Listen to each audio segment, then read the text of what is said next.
सकाळी सकाळीच कामं वगैरे आवरून घेतल्यानंतर स्वयंपाकाला लागले. स्वयंपाकामध्ये होती आज शेंगदाण्याची भाजी. शेंगदाणे, मिरची, अद्रक, लसूण मस्त असं भाजून घेतलं आणि मिक्सरमधून काढून पण घेतला. गंजामध्ये थोडे जिरं, मोहरी आणि हळद टाकली.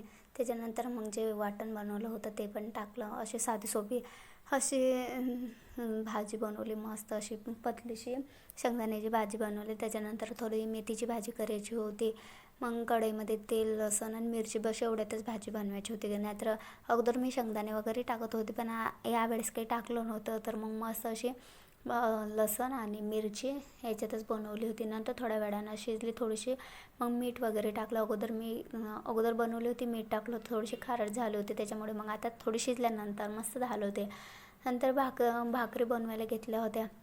आता इथं तर पूर्ण गॅसवरच करावं लागते, तर तव्यावरच भाजावं लागतं, पूर्ण हे करावं लागतं. त्याच्यानंतर मस्त आज जेवण आले होते. भाकर, शेंगदाणे भाजी, मेथीची भाजी, मस्त जेवण वगैरे केलं दुपारून. नंतर हे कामावर गेल्यानंतर मग मला काय हे तेल बॉटलीत टाकायचं होतं. अगोदर आम्ही बॉटलच आणत होतो, पण त्याच्यात अख्खं एक पाऊच कमी येते तेलाचं, त्याच्यामुळे मग ते काही परवडत नाही. तर हमेशा आम्ही हेच पॉकेटच आणतो. म्हणजे मग मी बॉटल असली घरी की मग ते त्याच्यामध्ये हे ठेवून देते.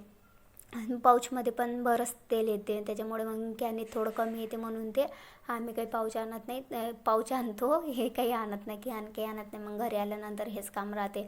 थोडंसं काय हात इकडे तिकडे गेला की ते लगेच सांडून जाते. त्याच्यानंतर मग संध्याकाळ वगैरे झाली का थोडेफार बाकीचे काही कामं राहिलं होते ते पण आवरून घेतले. नंतर मग दिवा वगैरे लावला. आणि दिवा वगैरे लावायचं होता. स्वयंपाक वगैरे काही बनवायचंच नव्हता, कारण की आम्ही दुपारूनच जेवण वगैरे केलं होतं. खूप उशीर झाला होता, तर मग त्याच्यामुळे मग दिवा वगैरे लावला, आराम